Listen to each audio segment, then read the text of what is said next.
Before we get into the deep stuff, let's give some basics or some things I want to do inquire from the others.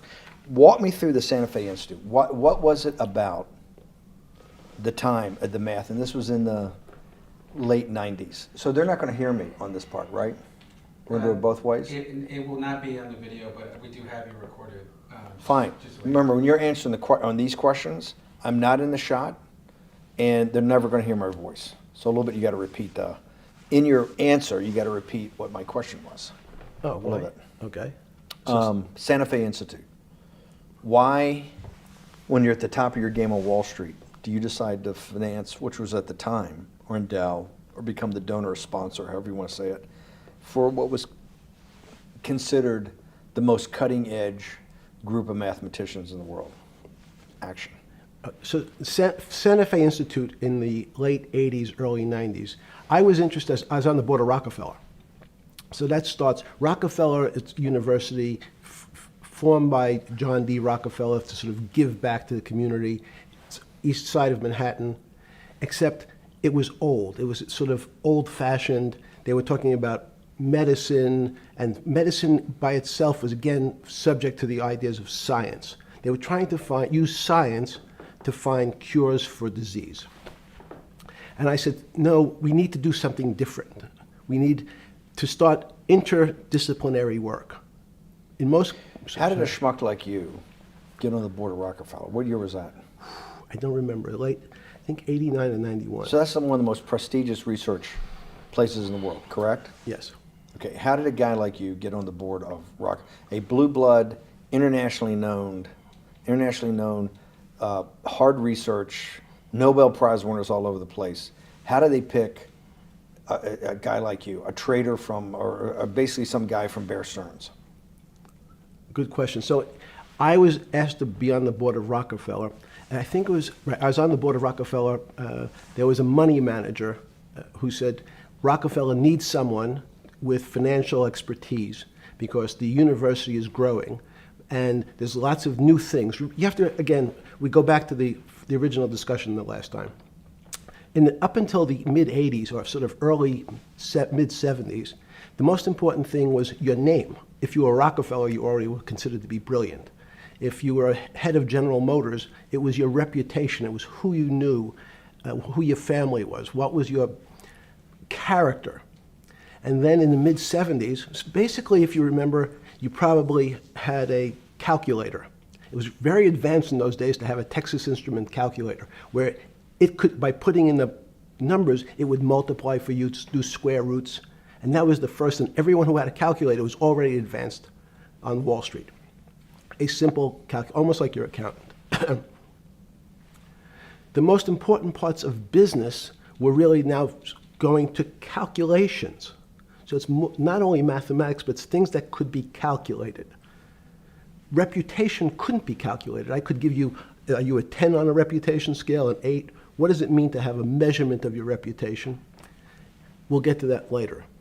But places like Rockefeller needed someone to say, look, we're entering a different world where numbers and the numbers of companies, portfolio management was going to be balanced, it was going to be statistical. Jeffrey, could you come on the board? Potentially sit on the finance committee, Nancy Kissinger and a bunch of other people. And David Rockefeller and I got along very well. He was this unbelievable human being. Respectful to everyone. He introduced his driver as his colleague, not his driver. He would never say, this is my driver. He said, it's my colleague.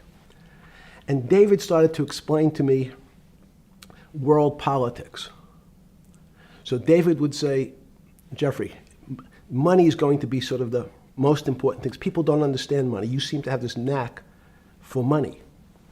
I said to David, tell me about your life. What was the worst and the best part of your life? So David said, when I grew up, everyone knew I was a Rockefeller. They didn't know that my father told me he would not leave me a dime. No money. But every time we went out to eat, me and my 5 friends at school, they would leave me the bill. They would expect me to pick up the check because I was a Rockefeller. And he said, I was chairman of Chase Bank. And he said, I remember like it was yesterday, one of the headlines in Time magazine said, David, please fire yourself. So he thought that there was a world that existed that would be a combination of both politics and business and leadership. What do I mean? He formed something called the Trilateral Commission. The Trilateral Commission is some spooky stuff. People said it was something, the Illuminati, there's some mystery about it, people that ran the world. It was politicians, but David said most countries, the politicians get elected for 4 years or 8 years, separate from the royal families in England or in the Middle East. Someone's there for 4 years and then they're not there anymore. The most important people to have stability and consistency would be businessmen. So he formed this Trilateral Commission of businessmen and politicians from 3 major continents. So it was the North Americans, the Europeans, and the Asians. So he said to me, would you like to be on the Trilateral Commission? Now, I was 30 years old, 32 years old. I said, great. And he said, well, you have to fill out this application so they have your bio. And I looked at the list of people, and it was Bill Clinton, former president of the United States, Paul Volcker, every great leader in America, the Asians, the Japanese, and with a very long description of their history. And they asked me to fill in what I would like to have written. And I wrote Jeffrey Epstein, comma, just a good kid, which I thought was funny, nobody else did. So in answer to your question, at that time I recognized around the world that monies and currencies were not really well understood. But again, it was only numbers. So numbers, and I'll get to the fact that it was bad thinking. Numbers are very good. Are most people that you meet, even on the Trilateral Commission, when you meet most people, do you find most leaders financially illiterate, economically illiterate? Most political leaders don't come out of a background of finance. Most political leaders come out of a background of being popular. So in some of the countries, in some of the African countries, for example, they might have been a military person. They were a general. In some of the African countries, they might have been a disc jockey. Or in our country, they would have been an actor. The knowledge of money they don't have expertise, they have no degrees in finance. They really, and this is one of the major problems, their expertise, if they have any financial knowledge, is of their own checking account or bank account and filling in their own taxes. So many world leaders who don't really have a financial underpinning make fundamental errors when it comes to money on a country or institutional level. Let me give you an example. If you, Mr. Bannon, if I said your assets increased last year, you'd say, that sounds pretty good. And I'd say, what does that mean to you? You'd say, well, I have more money. I guess I'm wealthier. I'd say, yes. And if your debt increased, would you feel wealthier or poorer? You'd say, well, I don't want to have increased debt. I don't like the idea of that sound, increased debt. Now, that and world leaders understand when their assets go up, they feel better. However, institutions like banks, things that people don't really understand are financial underpinnings of banks. When I say your bank, Mr. Bannon, you have the Bannon Bank, you doubled your assets. Sounds good, but what does it really mean? It means people owe you more money. You don't have any more money. What? Yeah. A bank's assets are how much it is owed by other people. That's crazy. So if the bank goes from $2 billion of assets to $10 billion, it means people owe it an additional $8 billion, but their assets have gone up.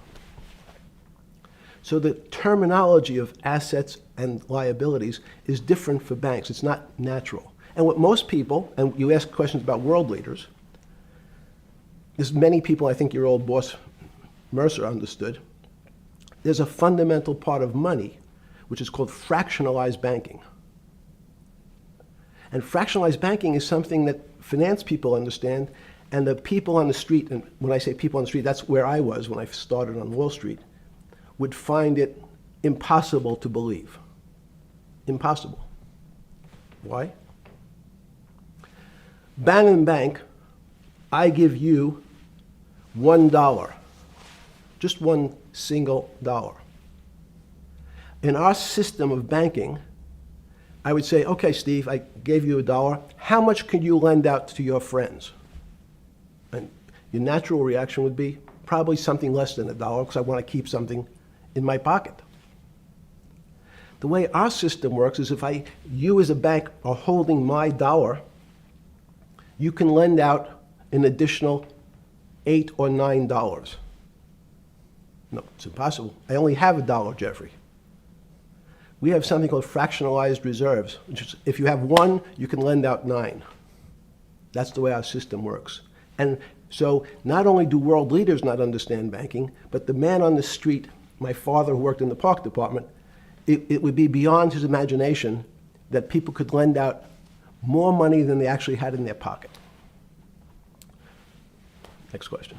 But how did this, in understanding that, when you get on something like the Trilateral Commission, you're on the board at Rockefeller, which is the most advanced research. You get brought into the Trilateral, which is the elite of the elite.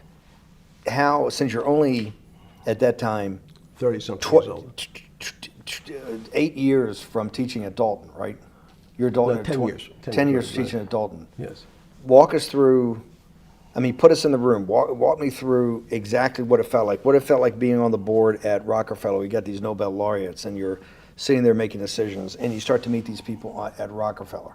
Now you start to meet these people at the Trilateral Commission. What did it feel like? It's a great question. So what did it feel That's like? what I'm in the business of asking. Yeah. What did it feel like meeting some of these people like Kissinger or Rockefeller? And those were two extraordinary people. But in general, I think the question, the people on Wall Street, I tell the story, the first day, one of the first days when I was in Wall Street, someone said to me, would you like to buy ATV?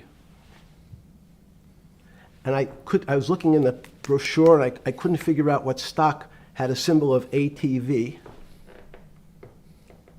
And when I finally said, well, I can't find it. And they said, what's the matter with you?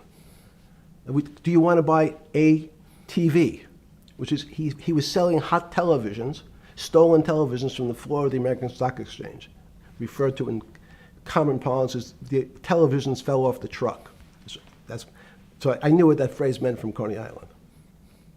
But what I found was most people, be it in business, in normal life, or in the world leaders, don't really understand money. It is something they think about. They have a sense of what it is. They certainly want more of it. But they also make statements like, we want more money, but we don't want more debt, which just shows a misunderstanding of what money at its core really is. So most people don't, they want to make it, they want to save it, but to understand it intimately is not a normal characteristic. At the first Trilateral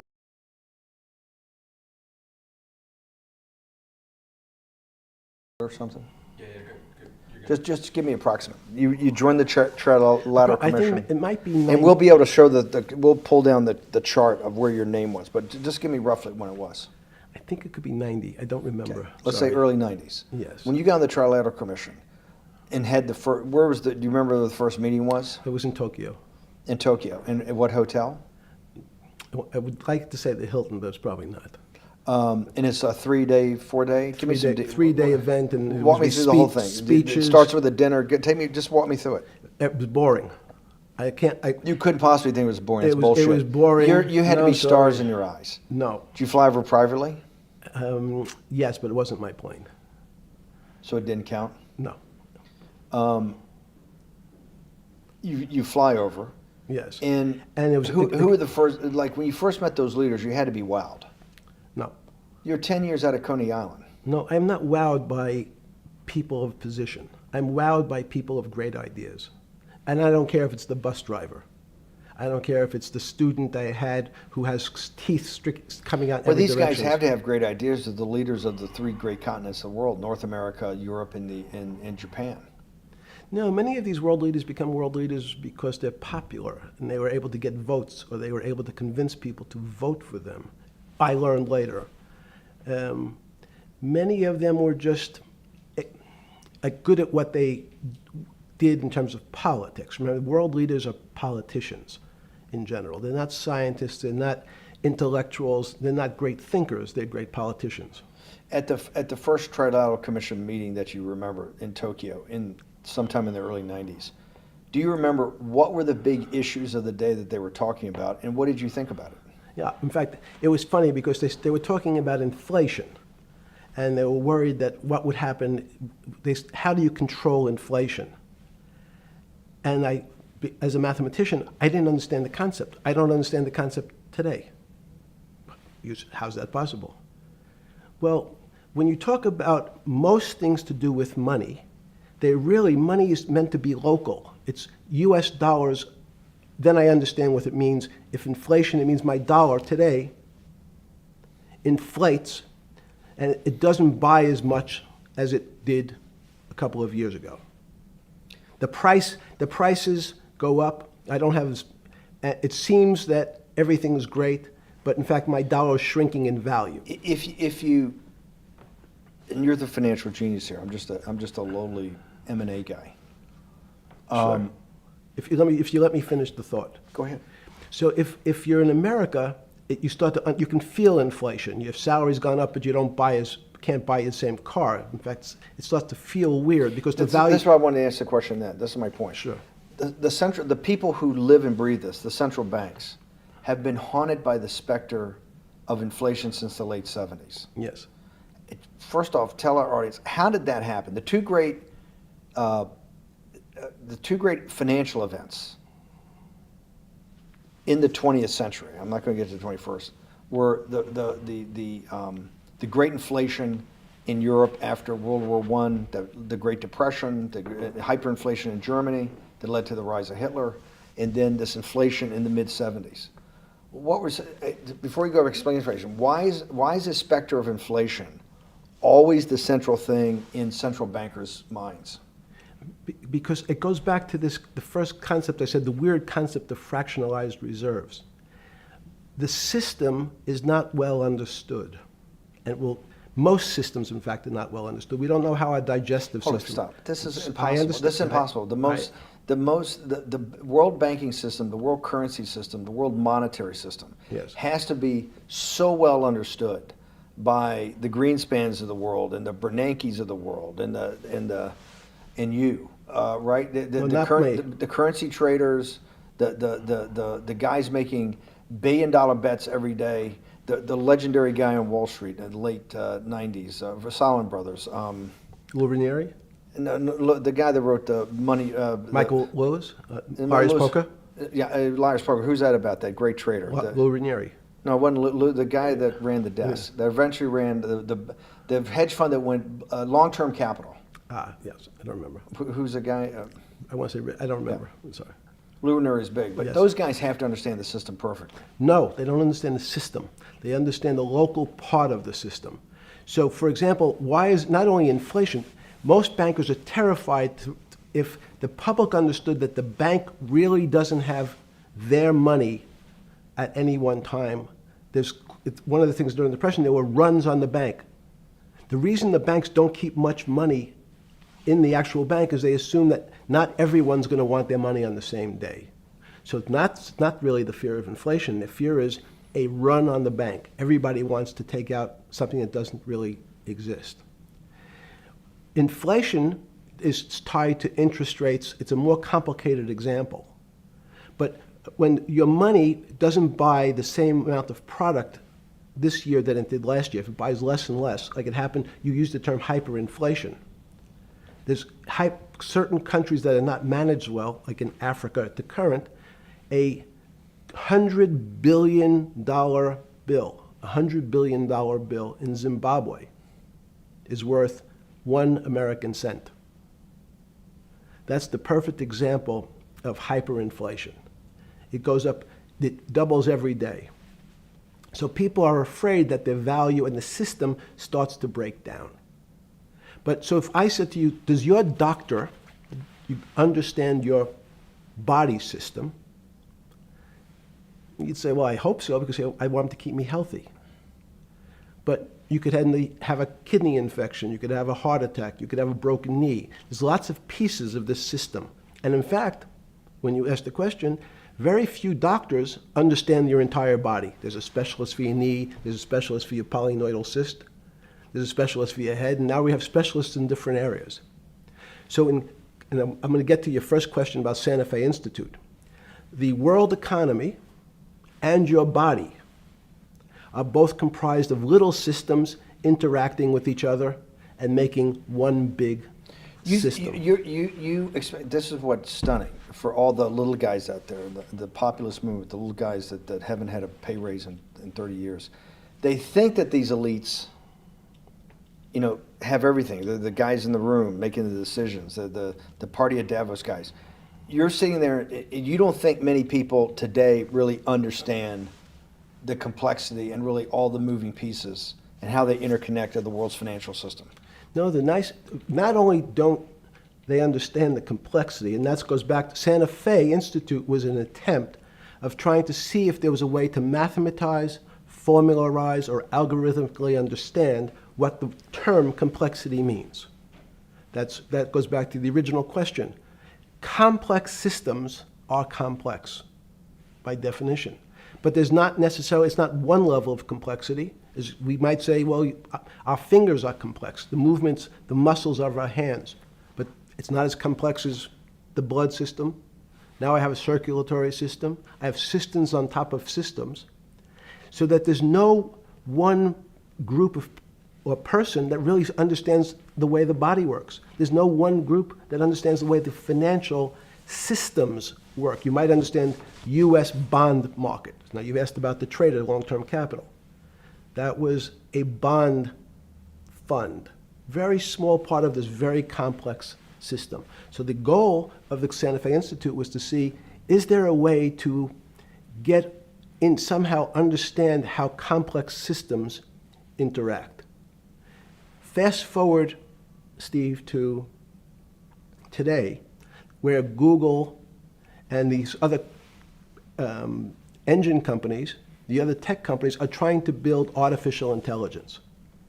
The strangest thing that they've found, one of the strangest things, is that the systems that they design, this artificial intelligence, which a lot of people have heard about, is they design a bunch of systems.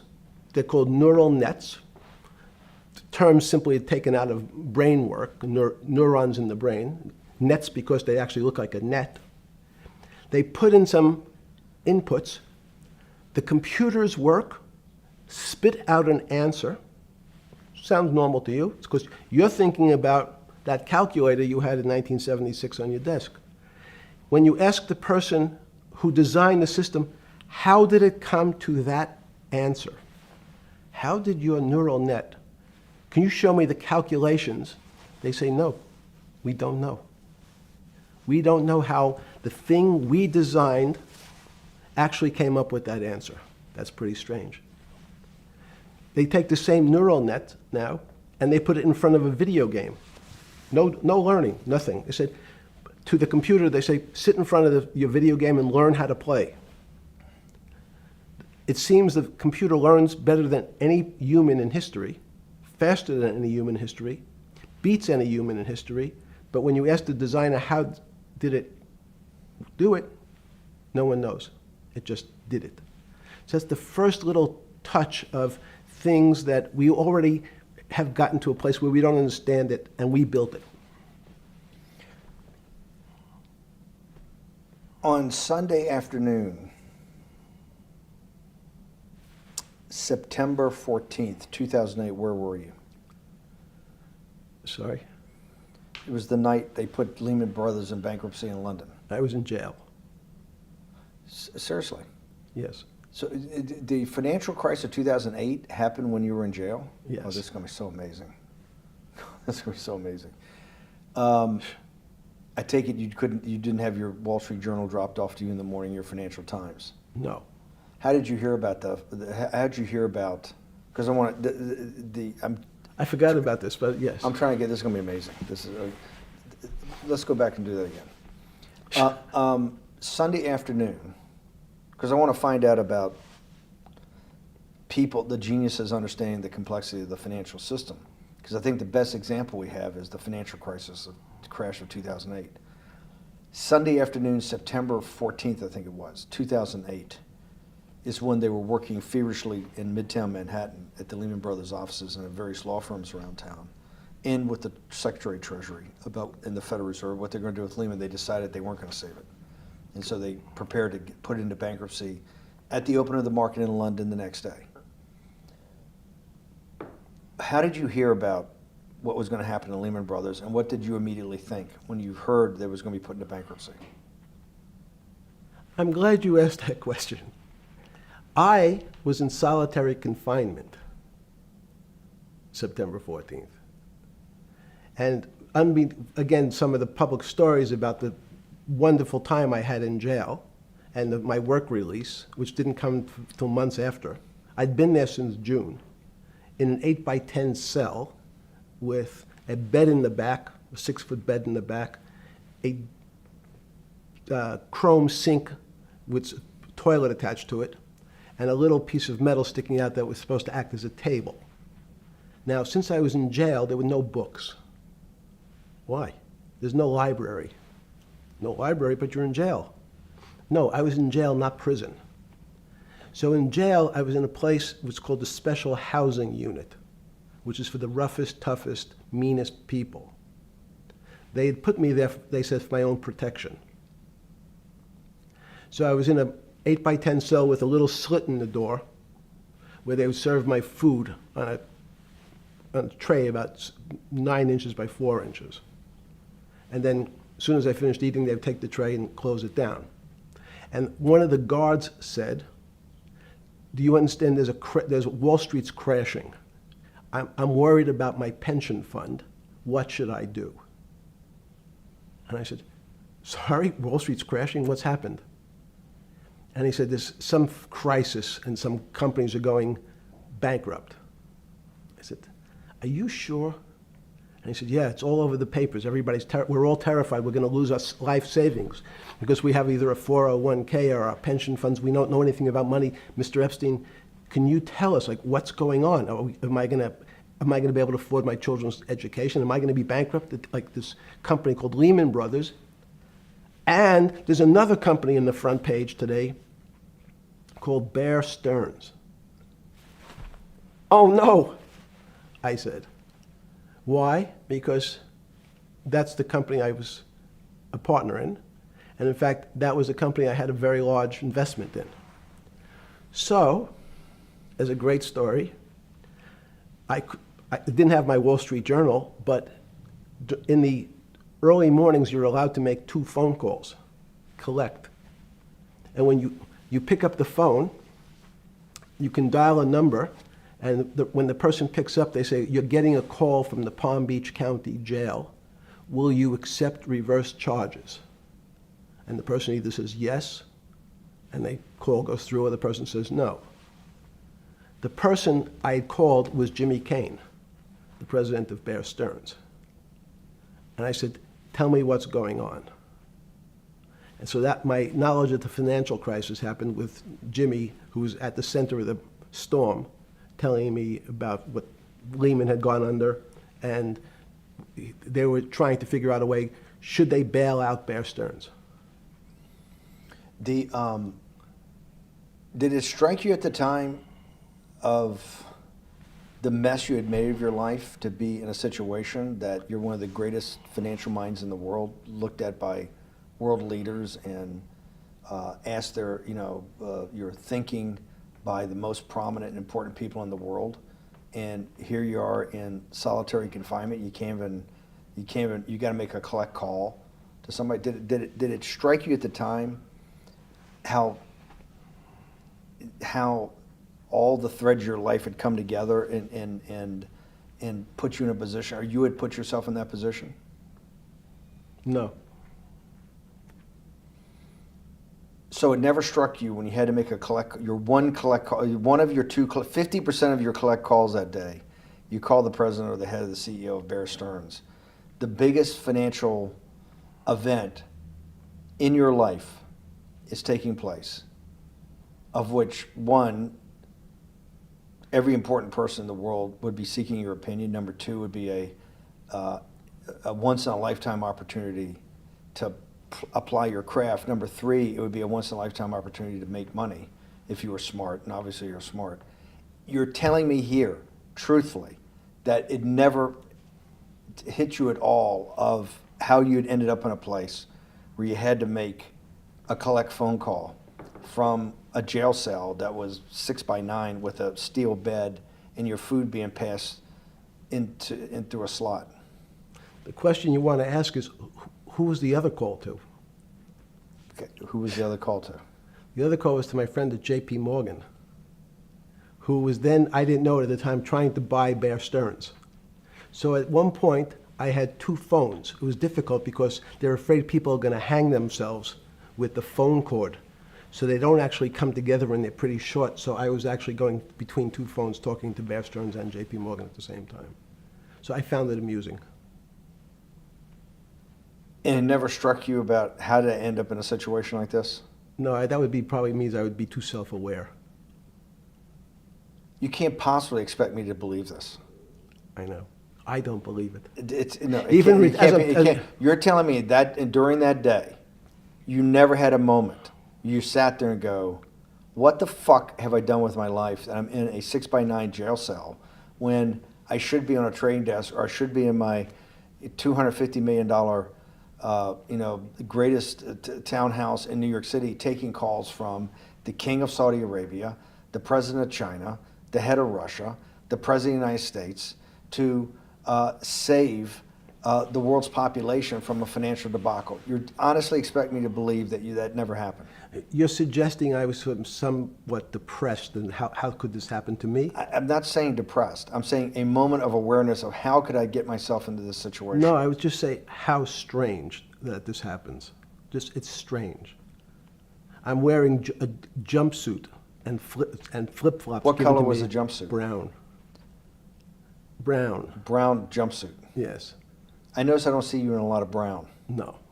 Brown jumpsuit and flip-flops. Flip-flops, yes. With no access to books, no access to newspapers, No access to anything. You had lived on information. Except my Almond Joy bars. I had extra Almond Joy bars. Did you eat Almond Joy bars and things like that because you're afraid of what the cooks did to your food? Yes. Is that because of that you were in for the crimes that you were in for? No, it was just, in fact, I Is was... it because you're wealthy? Yes. How did you know that?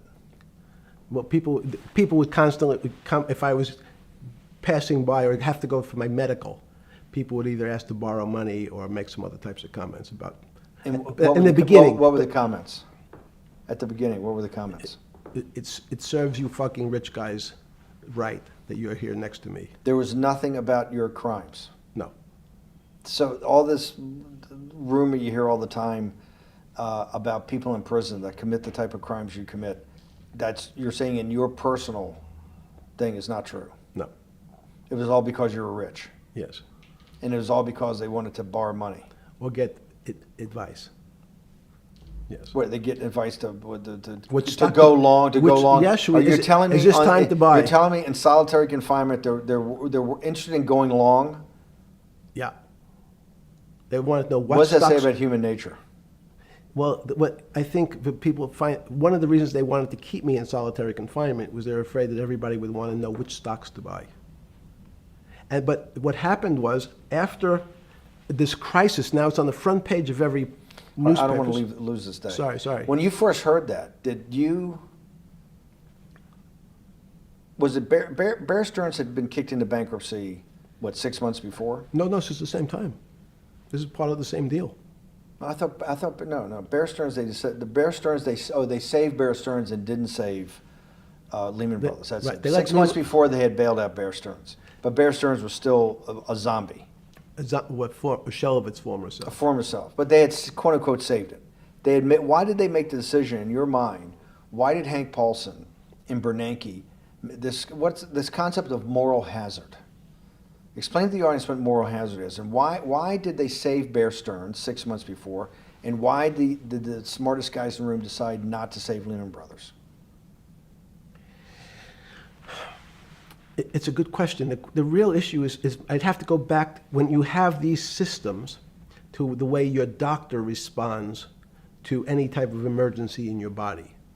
If they might decide to save your kidneys and let your gallbladder go because the gallbladder is less important to your overall system. If at that time, even it's not that long ago, the boogeyman was when said, well, what really happened? Jeffrey, what really happened? What is this financial crisis? And, some of the progressives and the right wing blame it on the banks. It was the banks' fault. And it's the fault of this very esoteric, unknown concept of derivatives. It was really the derivatives that caused this financial crisis because the derivatives got somehow out of control and in the Mickey Mouse. And that was the way you started your road to a billionaire went right through derivatives. Yes. But derivatives were not the cause. Derivatives were not the cause at all. It's like saying your hair was the cause of your heart attack because it was on top of your head. So what was the cause? There isn't, let me say, there's no one specific cause. These are system collapses. So many times when they have to make your death certificate, when you say, well, what did he die from? They'll say heart failure. But if you say, what was the cause of his heart failure? Well, he had low blood pressure, his sugar was high, he was diabetic, he had all these other problems. But you say, no, we need a word on your death certificate. Did he die from brain damage? Did he die from heart failure? That's the financial crisis. Many people said, well, what caused it? They wrote, like on its death certificate, derivatives. But derivatives are not a fundamental cause of anything. Was it Sunday or Monday? I take it was Monday morning when you made your two collect calls and you were talking to Bear Stearns on one hand and Morgan Stanley on the other. J.P. Morgan. J.P. Morgan. That was Monday morning. Did you, Jeffrey,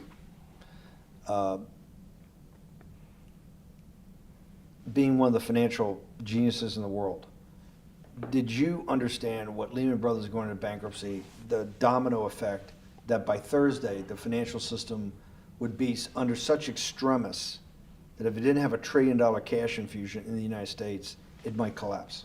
Did you know that at the time? Did you view that at the time? Yes. You did? Yeah. Why? Again, I don't want to bore you or the audience with the idea of it's a medical procedure, but you had system failures. So you'd recognize that if I said to you, did you realize when your father was on the ground and he was clutching his chest and he couldn't breathe, it was a bad situation, he could die.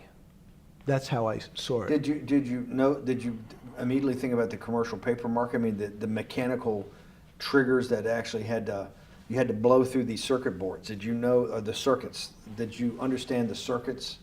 Or did you have a concept of the circuits that were going to get blown through? Yes, but only because of an analogy to a body. And in fact, from my telephones against the wall with my little metal wires, because the next day I talked to another person in Washington about the issues of what I thought was happening, and I made the same discussion about the... They were at the Treasury Department? Yes. So in a 6x9 cell in... The phones were outside the cell. In Palm Beach County, California? West Palm Beach, Florida. West Palm Beach, Florida. This was your juice diet. West Palm Beach, Florida. West Palm Beach, Florida. West Palm Beach, Florida. You're making a call to Washington, D.C. to talk to some deputy secretary of Treasury. Someone in Treasury. Right. Someone in Treasury. Right. And that does not, the night before you go to bed, it doesn't dawn on you at all. You never have a moment of self-reflection that, how did I end up on this metal cot when I should be at the center of things? No, I had a telephone. So I've said, I can talk to, it makes no difference where I am, in fact. I'm still talking to the same person if I was at my home in Palm Beach. But I'm the here in difference is you're jail. home in Palm Beach. I can dial my That's a own phone. That's bullshit. No, but you can also make 1,000 phone calls. Here you got to make one, and he's got to take. Think the how much charges. better that was. I had to decide who was the right person to call. That was unusual for me, because I would have called 20 people And before. what was the advice you gave him? I said, you have a sick patient, and it's very much like a sick patient in the emergency room. You can't think about it like your car. People in normal walks of life think about money and things as a machine. And unfortunately, so if your car breaks, cars are always easy to fix. My jets, my cars, if it breaks, I know it can be fixed because it simply follows the same pattern. If this part breaks, you replace the part and the thing works again. People and the financial system are not machines.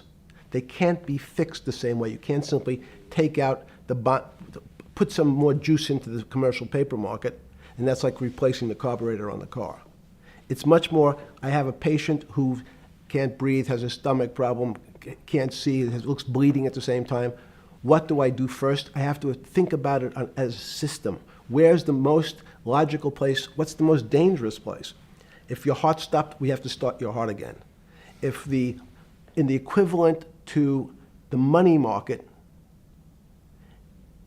why do I have to start your heart again? I need to get your blood flowing. If your blood stops, you're dead. If liquidity, which is the equivalent of blood in the financial system, dries up. Unless liquidity is basically cash, putting cash into the Forget system. about what it is. Okay. Liquidity is liquidity. It allows the system, it's the blood of the system. You need to pump blood hard into the body of the economy to keep it flowing. And if you're, especially when you're worried about someone dying, you're not going to be worried about the niceties of, well, you got the shirt dirty and there was some damage. Pumping that blood, keep that heart When you pumping talked blood. to the person in Treasury on Tuesday, the 16th, did you get a feeling as you were sitting in your 6x9 jail cell in West Palm Beach, Florida, that they were on top of things? No, you can't. It's impossible to be on top of things. There's no such thing. It's, again, the doctor watching the patient die. You hopefully have some confidence that he's seen it before. He recognizes that there are some steps he has to take first before he bandages the guy's finger or worries about what shoes he has on. So you hope that the people in charge, your doctors who are working on the emergency patient, have enough experience and, frankly, judgment to try to keep the patient alive. Did you think that they had those things, patience and judgment? They had pretty good judgment, and you needed a lot of luck, just like in the dead patient. You need to, hopefully you put that blood in and it's not too late. And you make some mistakes, but you have to know you're going to have to give it a shock. In the run-up to the September crash of 2008, Yeah. I guess you weren't occupied with finance. That whole summer, how long had you been in jail? Went to jail June 30th. So the entire summer. Yes. Before you went into jail, you were still very active in the financial markets. Yes. When you say active, you trade currencies every day, you trade stocks every day. When people, I don't do any. someone like you, or you give advice to people to trade stocks or trade currencies. I don't trade every day. I think that's, like Woody Allen said, you can't beat the bank. So I try to pick my spots. George Soros picked his spot when the pound collapsed. This would have been a great money-making opportunity that passed me by when I was in jail, but that's not how I think. In the run-up to that, in the spring of 2008, that's when Bear Stearns got in problems, I think, in the spring of 2008, and they decided to bail it out. Did the Bear Stearns guys talk to you for advice at that time when the big crisis in Bear Stearns? No, but see, again, unbeknownst to most people, and it's easy to blame people for the financial crisis, like you'd blame someone for giving your father the drink before he had his heart attack. But what really happened, the real enemy of the finance system was Bill Clinton. And if you ask me what and who caused the financial crisis, I would tell you it was Bill Clinton. Because of what Bob Rubin and he did to deregulate the financial system? No. Because as of the last time we had our 60-minute interview, you talked to me about home ownership. and you asked me whether everyone should own a home. And I told you, no, it's too risky. So the financial collapse of 2008 is because of hardworking African Americans, Hispanics, and whites who wanted to have a ownership stake in the society that all rests on their shoulders. They're the culprits. No, not at all. Okay, then I didn't say they were the culprits. I was pretty clear it was Bill Clinton. Okay. Why was it Bill Clinton? Because Bill Clinton wanted to get votes from those people. And he sold them the idea that instead of renting in a house, and historically the values of houses have gone up, and he said, you guys in these local communities who haven't been able to afford a house before, I'm going to show you a way. I'm going to give you a way, because I'm sure I'll get your vote, that you can own a house, because I want your vote. So what we're going to do is I'm going to let you buy a house, Mr. Bannon, when you really, you're right on the border, maybe, or not even on the border. Your credit is not good. Okay, let's be honest. And it's not my fault, it's not Bill Clinton's fault, but if whatever happens, at the moment your credit score or whatever it is, your credit's not good. Now, normally, you come to me and want to borrow money, I'm a bank, and I say, I'm sorry, Mr. Bannon, I can't lend you money because your credit score is not up to where it needs to be. Hopefully, if you work harder and clean up some of your problems, it will be. But no, what I say to you is, I'm going to figure out a way to lend you, not give you. I'm going to lend you money anyway, though you don't have a good credit score. And don't worry, I'm going to get rid of the term that you don't have bad credit. Bad credit sounds pejorative. You don't want to be a person. Sounds judgmental. Yeah, sounds judgmental. So what we're going to do is we're going to call your credit situation subprime. Oh, nobody knows what that means. Subprime. That means prime is good credit. Subprime is not good credit, less than good credit. So we'll call it something that people really won't follow, and we'll tell you what. We're going to have people lend you money, though you are a subprime borrower, and I will figure out some government agencies to guarantee your loan, though I don't think you're a good risk. So the banks say, no, no, no, we don't want, initially, the bank said, sorry, this is too risky, Mr. President, for us. We're in the business of managing risk. It's not our money. It's the hard-working people's money sitting in our bank. We can't lend to people whose credit is not prime. You're asking us to lend to people who are subprime. And he says, here's the key, if you don't, Mr. Bannon, I'm going to make sure the Justice Department charges you with discriminatory lending because you refuse to lend to my subprimers. In business terms, you should never lend to. But what we'll do is I'm going to form an agency called Fannie Mae and Ginnie Mae, just another agency names. They'll guarantee your loan. So don't worry. Don't worry. You don't have to pay it back anymore. Even though and maybe you don't even have to work as hard anymore. That's probably a harsh statement, but these players, these two big firms, Fannie Mae, will guarantee the fact that that bank will receive its money. Now, the bank says, wow, best deal in history. I refused to lend to Mr. Bannon, but now he has the big brother, his Uncle Sam. He went to his Uncle Sam, and Uncle Sam says, I'm guaranteeing it. The bank says, I want everybody. Give me as many people as you can give me, because Uncle Sam is the best credit in the world. Not only it's the United States government. We'll take it all. We'll take as much subprime as we can handle. because it's the best investment for the moment. It's a strange investment because it has politics that has inserted its way into the numbers. Politics doesn't belong in the markets, but now we're going to have, I want the votes, we'll make guarantees that you who can't get a house normally will be able to get a house from the bank. The bank says, this is the best deal in history. We will package 100, 300, 1,000 of you subprimers, and we'll sell it off to somebody else. And the whole system becomes mired in subprime mortgages. That's becomes the What do you issue. mean mired? There's just too Well- much supply, it's a supply-demand problem? You get too much supply? No, it's a very good question. What does too much supply mean? Well, then you get to people, go back to your first question to me, government leaders. Government leaders know if they're good,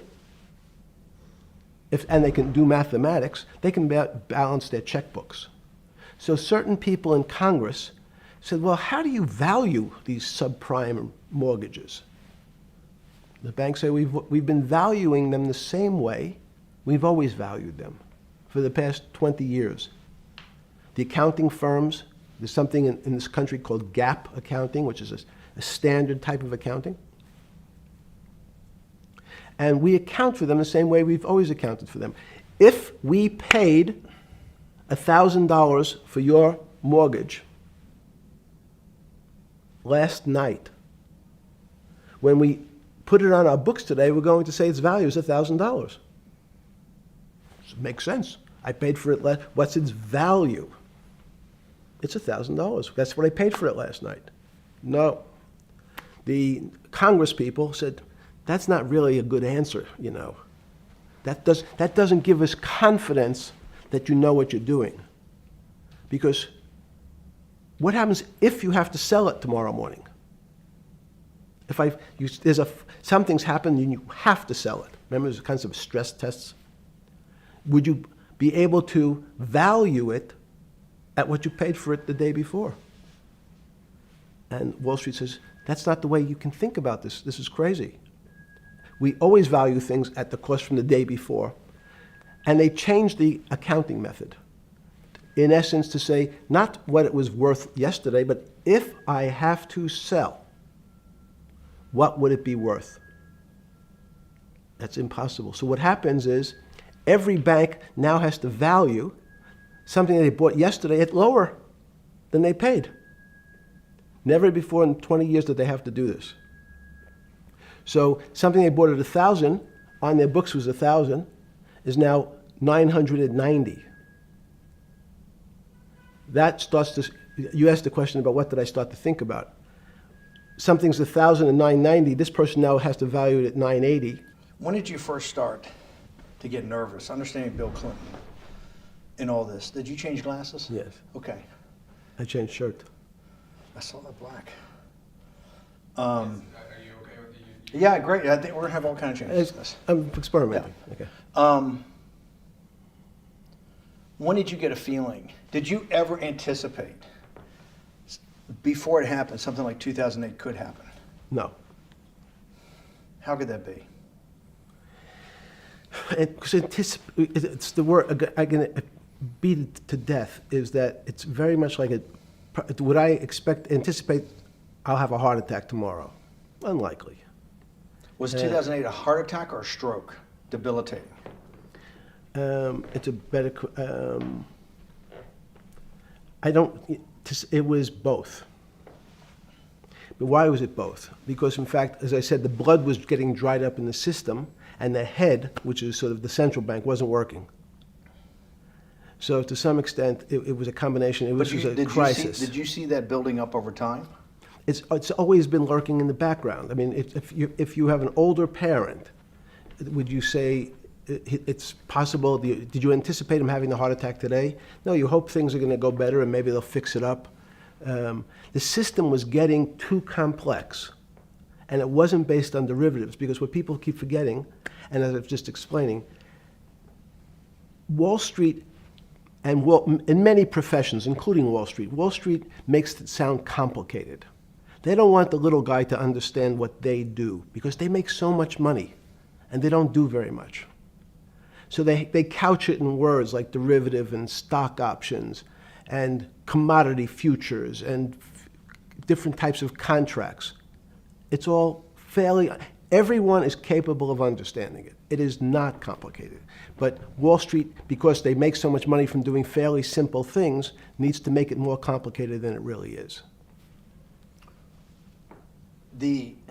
We had a very big recession in the early 90s based upon real estate and Japan basically imploding. Let's again, Okay. you had a recession in the 90s. I don't know what it's based upon. It's always interesting to look back and say, separate from there's certain triggers, like there, in the 70s there was a... What do you think it was based upon, the 90s downturn? It's clearly there was a huge downturn. No, I know there was a downturn. That's what I know for sure. I don't. That's a fact. That's all. Everything else is sort of speculation about why did he have that? I understand that, but Sorry. there's some speculation that has 0% probability of being true, and there's others that have 90%. In the range, when you look at the range of alternatives of what could have caused it in 90, and what I'm trying to do is get you all the way up to 2008. Look, you're the smartest guy in the room, right? You know that. Do you think there's anybody in the world today? Oops, this is going to be a bad question. No, but do you think anybody in the world today, the Alan Greenspans, the Bernankes, is there any central banker you know, any partner of any Wall Street firm, any guy running a trading desk, and I would take it that would be, or anybody at a Larry Fink at BlackRock, Steve Schwartzman at Blackstone, the top 100 financial guys, and let's throw in a couple of Nobel economists, and let's throw in the best professors at Wharton, at Harvard, at Stanford. Do you think that there's anybody that understands money or understands the world's financial system as good as you? There must be. But it doesn't come to the top of the head. No. Okay, fine. Now It's that not now that I've gotten that, let's go back to 1990. In that arc from the fall of the Berlin Wall to 2008. Good. We started with the implosion in Tokyo of the Japanese economy, Japanese financial markets. We had the huge run-up in internet stocks, right? We had the implosion of that in 2000. The bankruptcy of Drexel Burnham in 90. Mm-hmm. Implosion of Japan, huge run-up in equity markets for the internet, implosion of the internet in 2000, 10 years later roughly. Mm-hmm. And then this run-up through the Iraq War and all that, the run-up to 2008. Every 10 years, it seems like, we're in some sort of 10 years before the 1990s was the 70s. You sound like an astrologer. Okay. And not a finance person. You're supposed to be a mathematician. It just seems to me a pattern of every 10 years. That's misleading. That's exactly right. Because people like to see patterns. People like to see patterns where there are none. So a pattern of a financial crisis every 10 years is just in my mind. Yes. Long-term capital that had to be bailed out back in the late 90s when everybody panicked. And that wasn't that bailout today would look small, and it was $5 billion or was $30 billion. Businesses fail all the time. But long-term capital, and the Federal Reserve stepped in. But I'm saying people go bad. Things go bad all the time. Yes, you're correct. The audience is watching this, the little guys, they go bankrupt all the time and nobody gives a shit. You know why? They're a little guy. But when long-term capital management goes bankrupt, or Bear Stearns goes bankrupt, or Lehman Brothers goes bankrupt, people care because it's an unfair characterization. Why do you say that? Because again, it's the complexity of the situation. If you think about you have a complex system. You have your body. Now, in fact, the little guy is my finger. This is. And Bear Stearns is your heart. That's correct. The banking system is my heart. The system, I can't risk my because remember, it's not only my. You haven't been able to name. Hang on. You haven't. Hang on. No, hang on. I was trying to hang. I wanted to see if the hang on worked. No. You haven't been able. You're not good enough yet. You're like junior wizard trying to do it. You haven't. Yes. I'll say, since we can't name another guy that's as good as you. Now, there may be a couple out there. You're not bragging. You're humble. It had to be sometime. Please tell me there was some time before you went to jail and basically got cut off from daily information in the summer of 2008, that you started to get very nervous that this complex system, that something was deeply wrong? Okay, first, let's go back. When I say no one understands the system better than I do, it doesn't mean I You always understand. sound like a doctor. You're afraid he's going to get sued for giving a thing. Yes, you're not, no. gonna, you're No, not no, taking no. on any liability. There's no contingent liability here for yeah, your no, answers. no, no. But the word understand is the problem. Okay. I don't understand the system. So I don't understand the financial Will you system. please stop? You cannot sit here and Yeah, tell no, me. no. What we just went through, I'll go through again. The hedge fund managers, the money managers, the central bankers, the commercial bankers, the heads of the investment banks, the heads of all the trading desks, the top economists, and I'll throw in the business school lecturers at Stanford. Of all the top 200, 250, you can't name at the top of your head the guys are at least at your level. You have to understand it somewhat. No. Sorry. We all don't understand it. No one understands it. It's a miracle. It's that's part of the problem. It's impossible to understand. That word understand simply means if this happens here, that will happen there. It's predictable. Understanding means it's predictable. It's not predictable. That's the problem. In complex systems, that was the fascination. Is there a way to tease out some level of predictability? So even No, in fact, you would ask the question, it's a great question, which was it a stroke or a heart attack? Now, most people don't know that before they were going to have a stroke, they had a stroke. They just have a stroke. Do they understand why?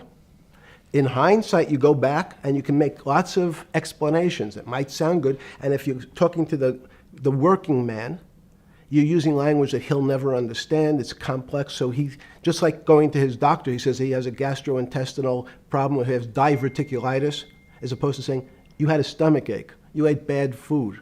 People don't like to say it in normal, everyman terms. The system had a stroke, but we don't know why. But you just, okay. Hardworking people, and there's a great social benefit, would you not agree, with having people having ownership in the system? When you say ownership in the system, it doesn't mean. Let's start over. Okay. Yeah. So flip Sorry. over your phone too, because Yes. I don't want anyone to see Yeah. on your phone. So maybe flip it down or something. Yeah. Yeah, who knows what the fuck comes up on that phone? That's correct. We don't want to send you. KSA. I can't not believe I've got the magic moment when you're in fucking prison or jail, wherever the fuck it is, It's in crazy. solitary. Now, there's a funny part to that we missed, which is So said. go ahead, tell it. The What's funny that? part is Yeah. what you asked me. Is there anything funnier than that? No, For black humor, it's I don't make any black comments. Sorry. You asked me what I was wearing. That's right. You're too wrapped up in the Me Too movement. Yes. So I was wearing a brown jumper and a brown pair of pants given to me by the jail with the word trustee on the back. Because you had qualified to be a trustee? Well, the funny part was it was spelled Trusty. So I wasn't really sure. I'd been a trustee in many different operations, but it was the first time it was actually printed on my back and spelled incorrectly. Probably had a higher level of being a trustee at that than you had at all the boards that you were trustees, right? Yes, right, because as the trustee meant you get two devices to clean your toilet as opposed to one. Yeah, but it also meant that you had some sort of personal fiduciary own responsibility for oneself, right? In the jail? You mean? Well, that's what being a trustee is. That's where they give you two. Yes, you get two cleaners. I was a trustee in the jail because I was able to teach some of the kids to help them get their GED. So that's how they gave me a trustee job. There's no time.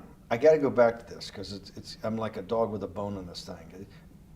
Yes. You can't. There's something deeply fucked up with you.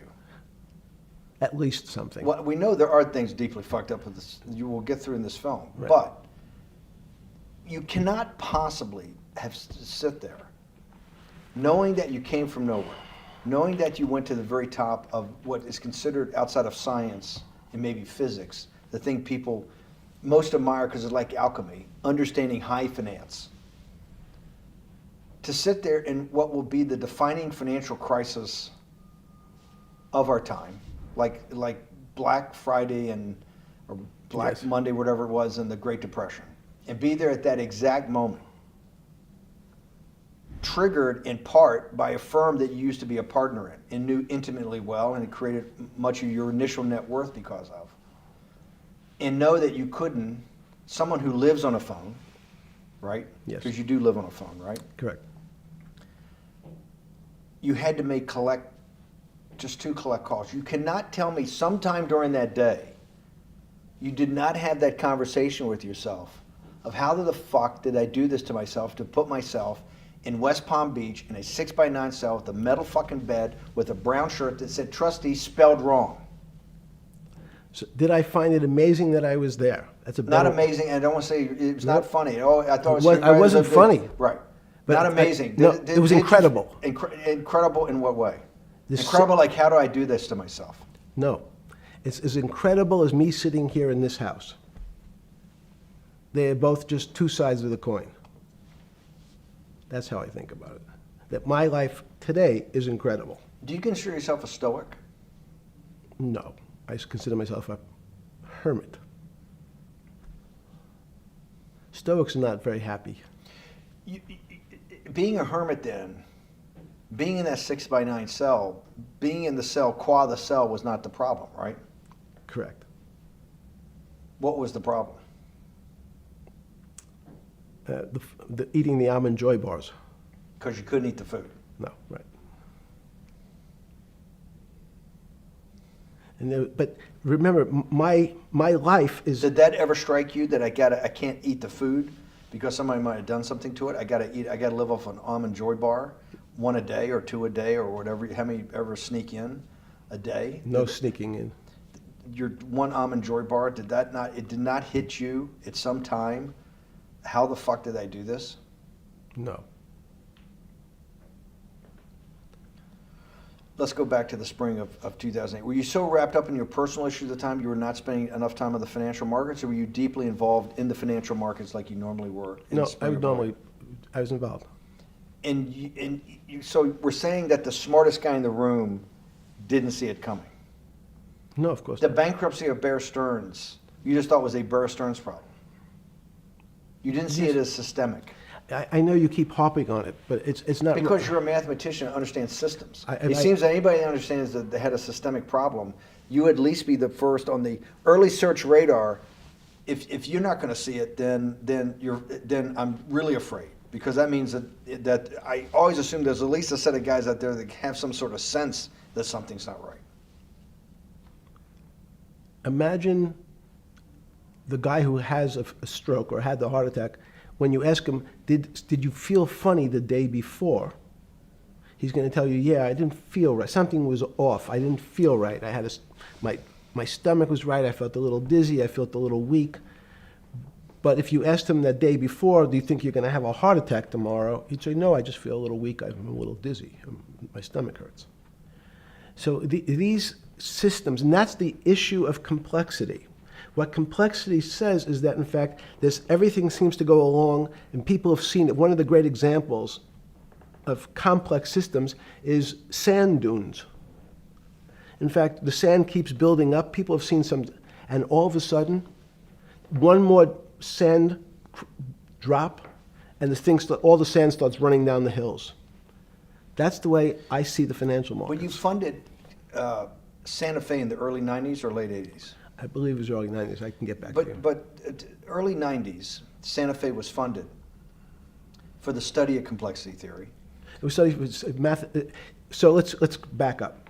So why did I buy a ranch in New Mexico in 1993? So that gives you some sense. So I would have funded it in 1990. Los Alamos, which was the high energy lab up in New Mexico, was losing all its scientists. In They were Los closing- Alamos, it was where Oppenheimer and where a lot of the nuclear weapons program, the bomb. That's where the original bomb. Manhattan Project. Manhattan Project Yes. was Yes, sir. as Los Alamos, and you bought your property out in New Mexico to be near that? Yes, because the scientists were going to be, they cut the funding for high energy physics. But the people who worked in Los Alamos would still be in the Santa Fe area. They cut that because this was the Cold War dividend, right? I don't remember exactly why. It was because, again, people thought that physics and high-energy physics really wasn't that important. Because that was about nuclear weapons. No, it was because they decided, which may be not right, this was the same time that Murray Gell-Mann came up with the term quark, Q-U-A-R-K. He picked it out of an old poem, the word quark. But it was mysterious. So they were starting to understand in the 90s that our world of the physics world, there was things that were just unexplainable. They called it strange things. You gave it a name. You gave it some characteristics. You called it had charm, was one of the terms. It had a charm. It had a flavor. It had a color. But nobody really, no one, Mr. Bannon, understood what it was. Just like the financial system. And you wanted to investigate that. I wanted to see if we could build tools so others smarter than me could help investigate it. And that was the beginning of your concept of the Santa Fe Institute. Yes. And Santa Fe Institute was founded to do study in this type of... Can these areas of strange things be described by some form of mathematics?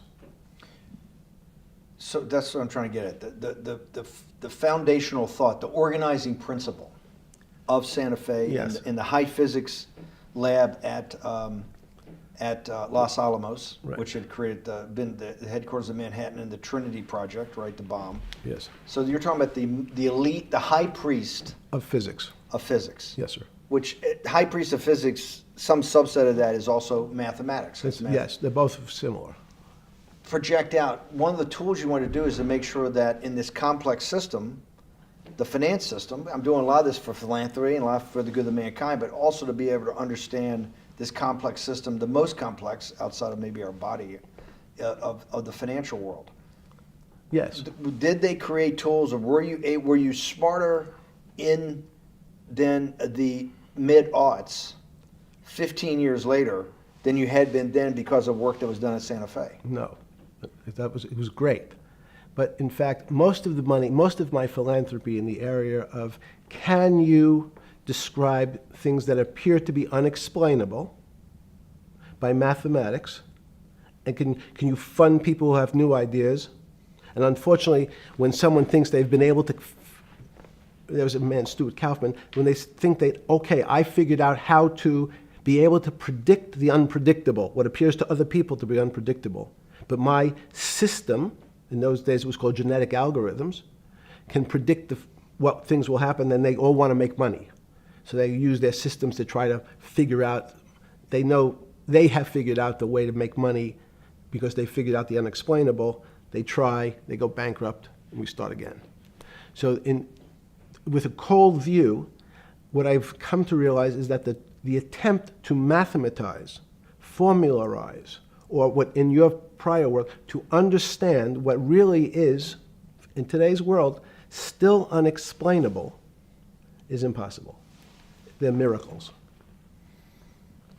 Your first head of Santa Fe was Christopher Langdon, I think. Langdon from Australia. But Murray Gell-Mann was Murray really Gell-Mann was the funder. He was the rock. Yes, he was the rock. He was a Nobel Prize winner? Yes. Yes, and a wonderful guy. He came out and helped us with the Biosphere 2 project. He came with Chris Langdon. Yes. Chris Langdon was the operator, the day-to-day guy. Chris was doing artificial life. Right. Murray tried to lead his own artificial life. Yes. When Chris came to Biosphere 2 for the first big conference we had in 1994, he was one of the most impressive guys there among all the world's elite. Kew Gardens, the Lawrence Livermore lab, the labs at Sandia, all the major universities, Lamont Doherty, all the big Earth observatories, Woods Hole. What set Langdon apart, I thought, and the reason I invited Santa Fe to be part of it, was Langdon actually made a presentation that everything, and he was making this to scientists, a lot of marine biologists, a lot of people that are just beginning, Wally Broker and people who were just beginning the study of climate change, at that time called global warming. That he made this compelling presentation that everything's really mathematics. Yes. It's all just back to math. And you have to, all these experiments you do, you're not, one of the reasons they're not considered by the high priest in physics as being real experiments is that they don't have a mathematical basis to it, and everything has a mathematical basis to it. Langdon seemed like a radical visionary. What happened to that concept? You go back 350 years. So you have Isaac Newton, you have Leibniz. From move forward, you have people like Heisenberg and Gödel, and what every one of those mathematicians and philosophers came to understand is that there's numbers can describe certain things, approximate certain things. But in fact, trying to put measurements and numbers on other things that are really unexplainable is folly. 300 years ago, they said that unexplainable realm was God. And people who attempted, in fact, to explain the unexplainable, who said, yes, I understand the unexplainable, were charlatans, they were the occults, they were the astrologers, they were the con men. Alchemist. Yes. Well, no, alchemist was, in fact, they believed that there was a way to transmute one metal into another. In fact, they always wanted to see if they can create gold. There's no reason, if you think about it, they recognize that one metal is different than another metal because it has some additional pieces to it. It has additional neutrons or protons or electrons. So because they thought it was a machine, they believed it was a machine, if I can take 5 protons and add 5, that gives me 10, I should be able to get gold. Move everything around inside these systems, the molecules transmute one molecule into another, and if this molecule I've transmuted it into is gold, I'm a rich man. It's back to money. But there's something strange happens. Isaac Newton says, this is really weird. If I want to push a ball on the table, I have to touch it. Maybe I have to blow on it. But I actually have to push one side of the ball or the book to move that side. I'm pushing here, and obviously this thing is what appears to us humans to be solid, so it moves as one thing. But the only way to get something to move was to touch it or put a force against it. Okay, seems to make sense. Everybody has that experience. I want to lift a glass, I lift it. If I want to push a ball, I push it. If I want to pull a ball, I pull it. But he recognized when the ball fell off the table, it went in a different direction. How's that possible? Nobody pushed the ball down. And he says, this is crazy. Why did the ball go down? I didn't push it. I just let it go. So someone's pushing the ball, because I know that I am confident that the only thing that gets something to move is with a force that pushes. So there's a force that's pushing the ball down. In fact, he called it gravity. He measured how fast it was pulled, but never was able to explain why it happened. How is it? What is gravity? It's this. Everybody says, well, why did the ball fall to the ground? Because gravity took it. But what's gravity? That's, as Feynman would say, that's the name of the thing. We have no idea what it is. This goes to Santa Fe. They were trying to explain the unexplainable. Can we measure? Can we figure out a way to predict the stock markets using these types of chaos complexity? Before we get there, let's walk back through it.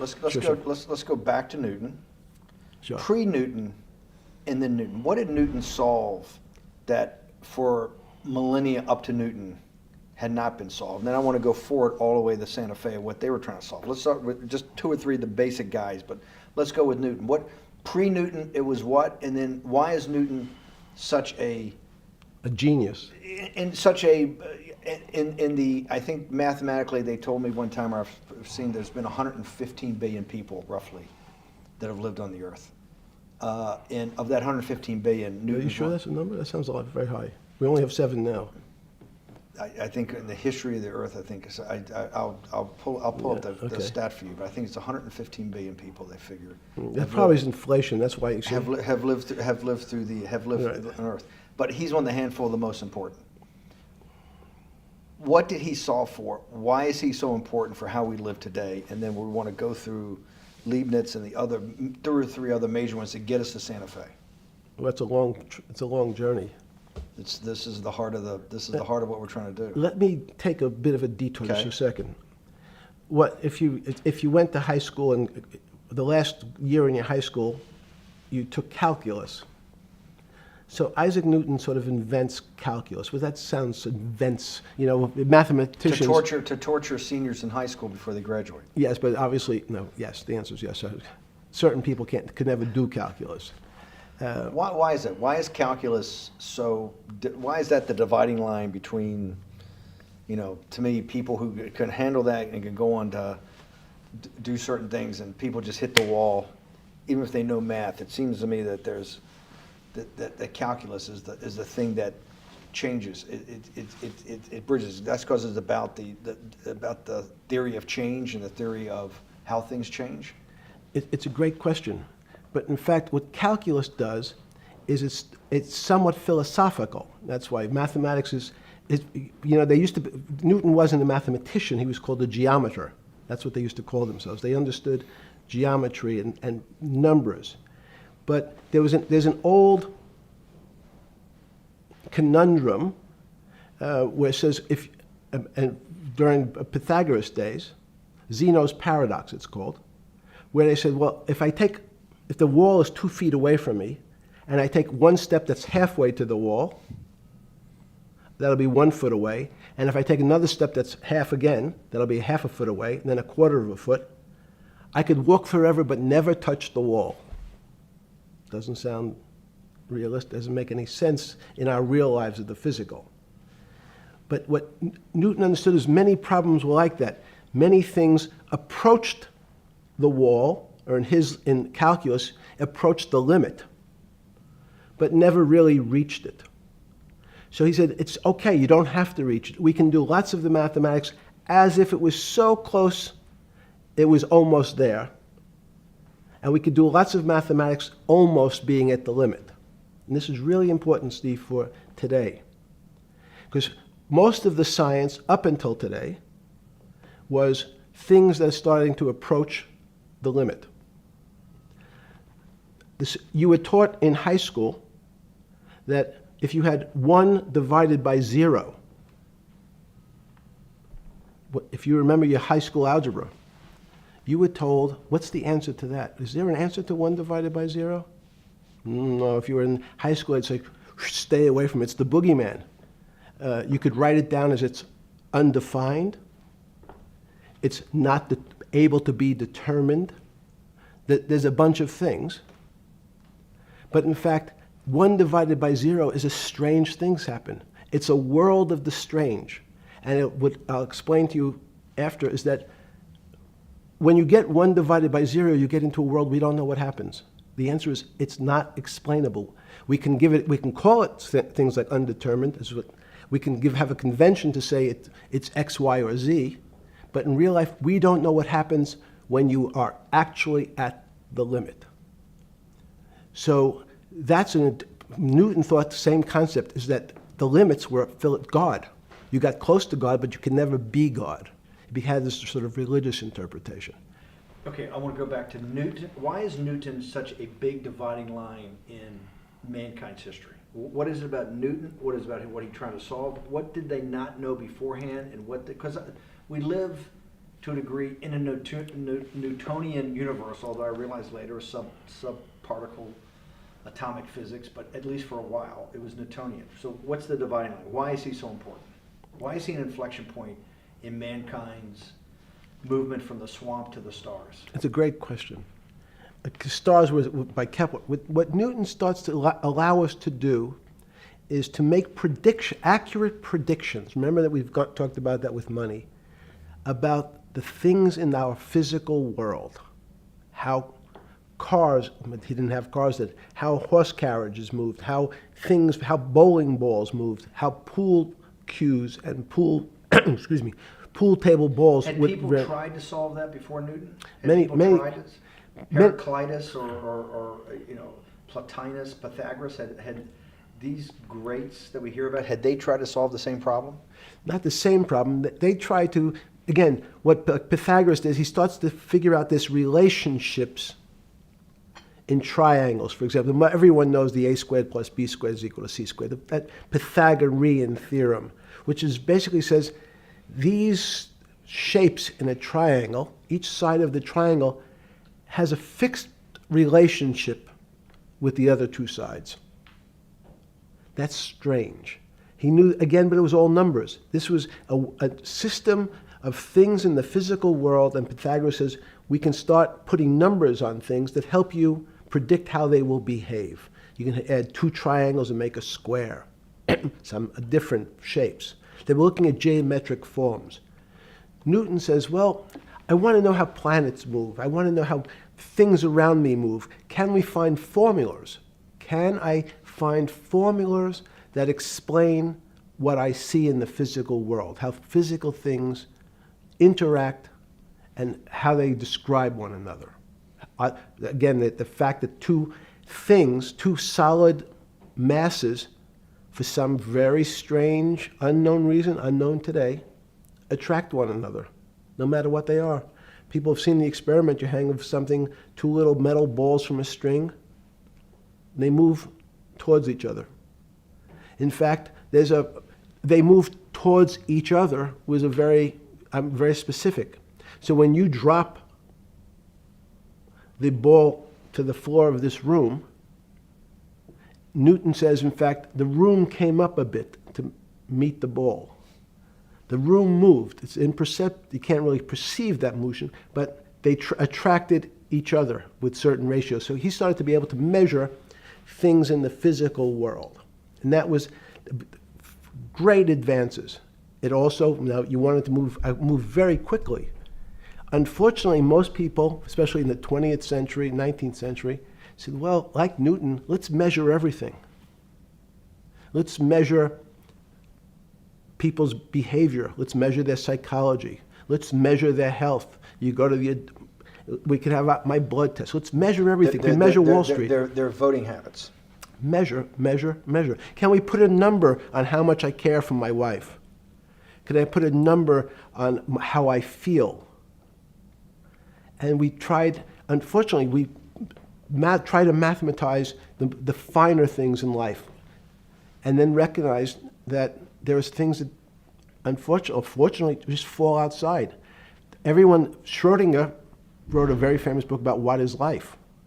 He was trying to figure out a way, can he describe the difference formulaically between things that are alive and things that are dead? The answer is no. The things that are alive in my world are miracles, not magic. Magic has a bad connotation, We trying don't to hide believe in things. you don't believe in the spirit or the soul. That's what animates people, is your spirit or your soul. That's No. have you ever seen someone die? When they die, their spirit leaves. Their soul leaves, no question. So in There's fact, no question to you about no that. question.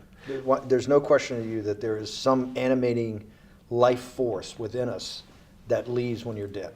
Yes, in fact, I refer to the soul. This obviously a certain the questions in the past, even Because during people would normally think you were soulless. So Thank you. But have you talk about you actually believe in it and have done some thinking about it is pretty shocking in its own right, isn't it?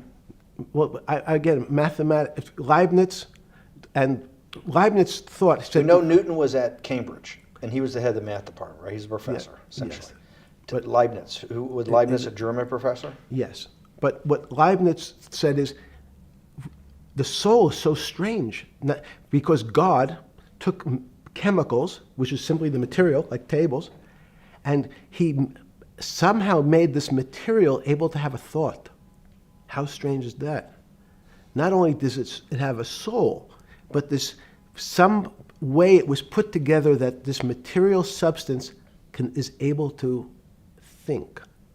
So when you say to me, it's obvious to everyone that there's such a thing as a soul.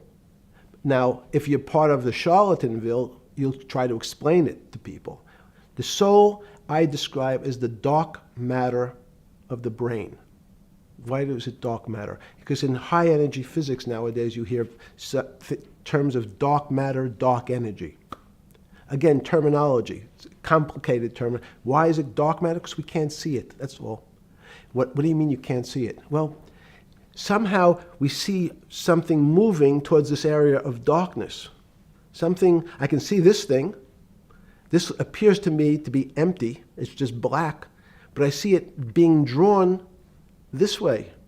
So I say, well, I know if this were matter, that would follow that equation. If this was solid, it would explain the way this particle moves. But I can't see anything here.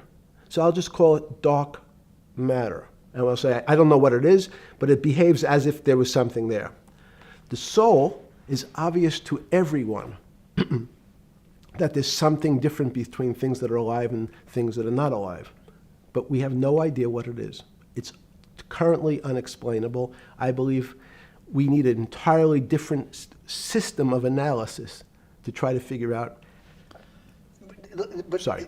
No, with Newton, with all his alchemical studies and things he worked on the spiritual side, Leibniz had just talked about the soul, Schroeder talked about what is life. If a modern scientist or someone that you funded at MIT or at Harvard or one of these things talked in those types of terms, they would be considered to be a wingnut today, wouldn't they? They would not be on the path for tenure, right? Unless they were in the philosophy department. This is exactly my point. We're talking about three of the greatest mathematicians in mankind's history that have really changed mankind. Talking like this, what happened? How do we get to a situation where they could not be in the high physics, they could not be in the mathematics department or working in high energy physics? Good, it's an easy answer. Newton was a combination of mathematician, or geometer then, and philosopher. And as time went on, those disciplines seemed to move apart. We had philosophy, some of the philosophers can't do math, and some of the mathematicians. And again, mathematicians often break into two categories. People that solve problems, those are more like geometers in the old days, just problem solvers. And then there's thinkers, theoreticians. They're more like the old movement towards philosophy. But neither one of those two groups have been able to figure out why something is alive as opposed to something that's not alive. No one's been able to describe what the soul is, but we all know it exists.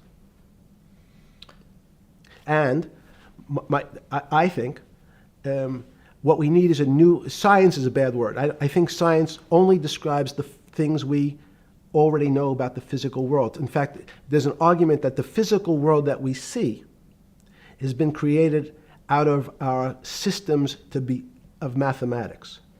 Mathematics, everyone knows mathematics describes the physical world much greater than it should, unless my view, the physical world really comes out of conscious beings that have mathematics. So they create it. This table appears to you and I to be solid. To a bat, because we have light that's bouncing off the table into our eyes, it appears solid.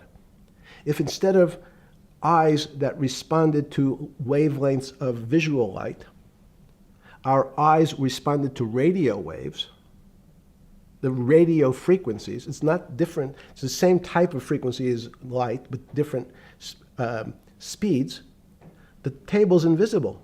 We know that our phone works in this room. So the waves are coming through the windows, the waves are coming through the walls. So the walls are invisible to that type of radiation, that type of energy.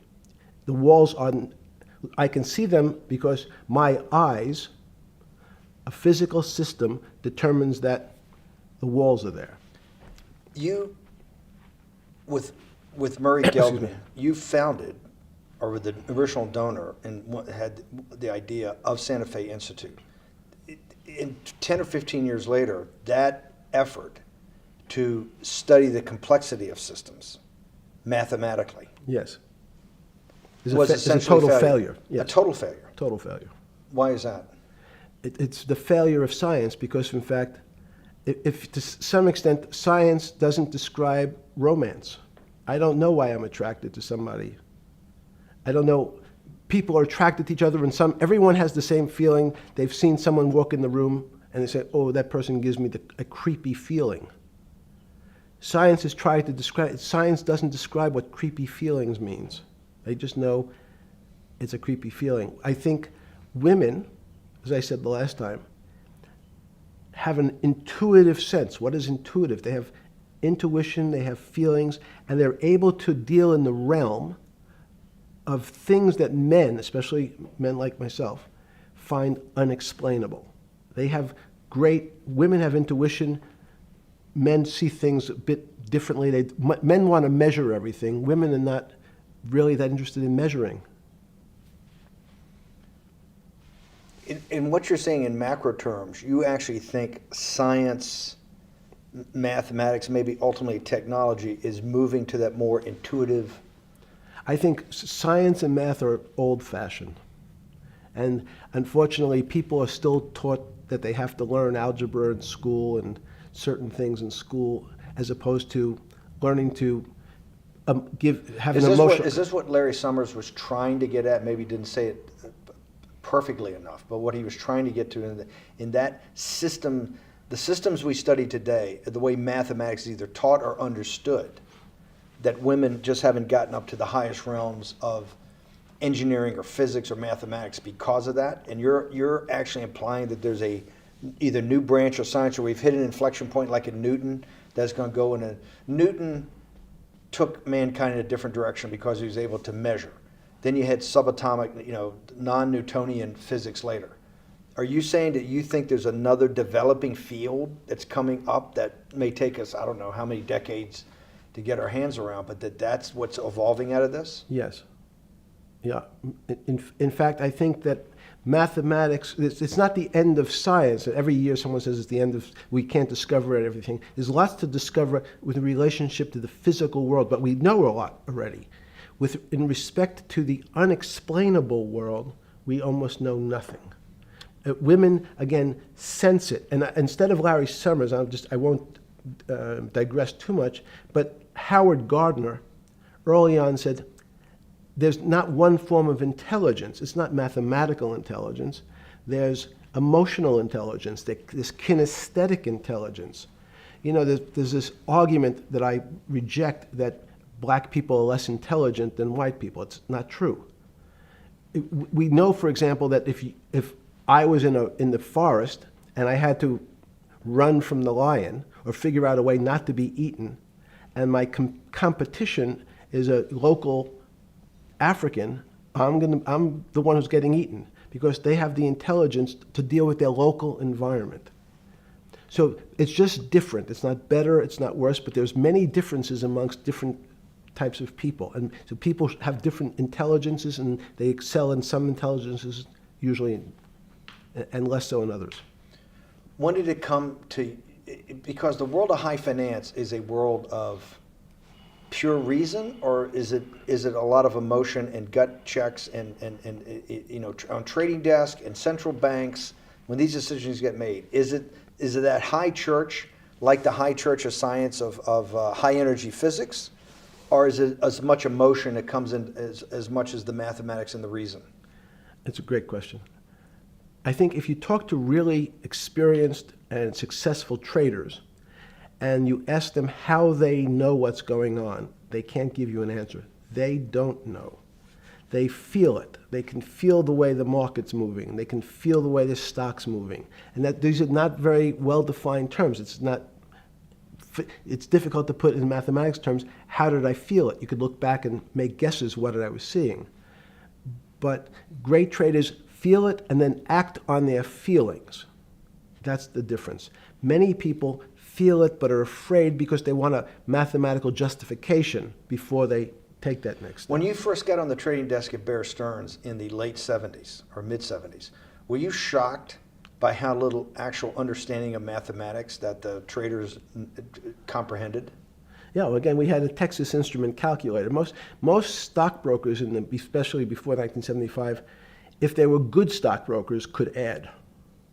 That's about it. They could multiply. If you could multiply, you were already in the top 15% of stockbrokers. Stockbrokers simply meant there's a story. When I went to the first person, I had no money. And I said, how much money do you make a year? And he said, $400,000. I said, impossible. I'm making $10,000. That's probably more than your family had made in its entire existence. Yes. And he makes it in a year. I said, what do you do? And he said, it's too complicated for you to understand, which is what the main thrust of Wall Street people, they want to tell you it's too complicated. Because if you understood that that person was simply, he had a brother-in-law, in fact, in this case, who ran the pension fund at General Motors. His brother-in-law would call him and say, buy 1,000 IBM. He'd hang up the phone, he'd write it out on a ticket and walk it to a window. That was his entire skill set. Hello, write what my brother-in-law says, walk it to a ticket window.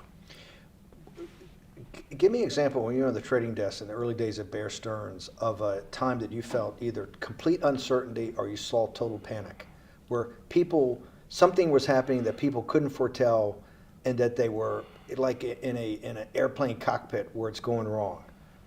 Walk us through that. In 1978, I think it was, across the news wires, there had been a collapse of the currency in Thailand. On the other side of the world, had no relationship to me. I wasn't sure where Thailand was. But the fact that a currency, a country's money, had all of a sudden dropped tremendously in value, affected the rest of the world's markets. And people panicked because they'd never seen that before. A very small part of a very complex system had a shock throughout the whole system. So prices on Park Avenue apartments, the bond markets, the stock markets, every started to gyrate. You know, there's an old mathematics expression that if a butterfly wings in Mexico make the wrong turn, it spins out, and eventually, by the time it gets to Canada, it turns into a tornado. So these are part of complex systems. So yeah, Wall Street in certain parts. Santa Fe Institute was supposed to actually come up with a formula for that, for the butterfly wings. Why in 15 years did you reach the end of at least that experiment?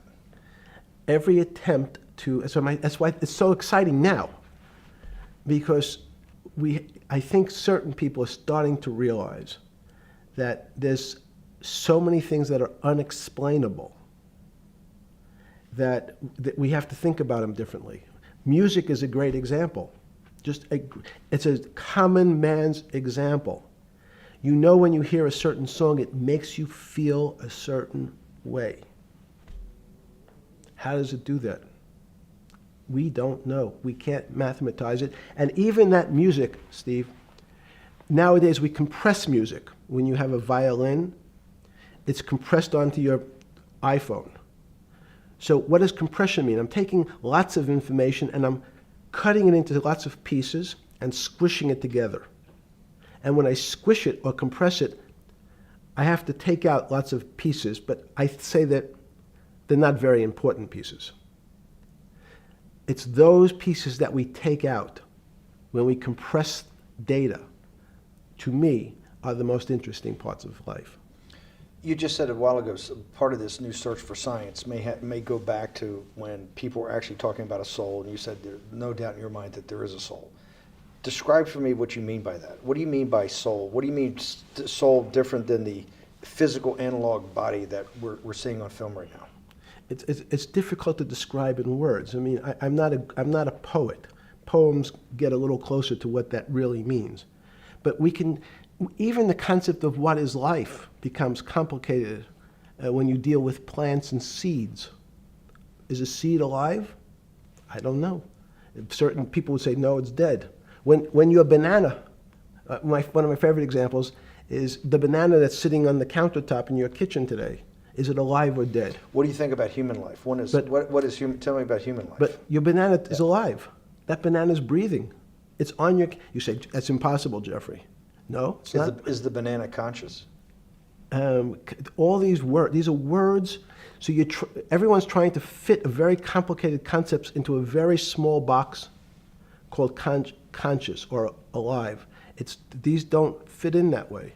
So if you put your banana in a bag and put another fruit in with it, the fruit ripens faster because the banana breathes with it. We don't understand most of those things. So you asked the big question. Sorry. You talk about the life. What about human life? What about it? Tell me what do you think? What do you think human life is? It's a miracle. It's a miracle. And when I say miracle, I can't explain it, and I make no attempt to explain it at the moment. We don't know how to think about it. And anyone, and again, another one of the Feynman quotes when he was talking about quantum physics. He said, anyone, Jeffrey, who says they understand quantum physics and quantum mechanics and quantum behavior, you know they're lying. Let's talk about it. That's post-Newtonian. Talk about what's the difference, who founded quantum mechanics, why is quantum mechanics taking Newtonian physics and taking it to the next level? It forms a much broader category. Let's go back to this desk. You use the thing of Newton using this desk. Why can't Newton's theory explain everything? Why did subatomic quantum mechanics or quantum physics have to come in to explain this? Well, so let's go right back to square one. Why is it called quantum physics? So quanta is a word that simply means packet, small amount. So it's quantized. So we recognized, when we recognized that this table appears, another very complicated word, solid to us, it's really made up of molecules or atoms.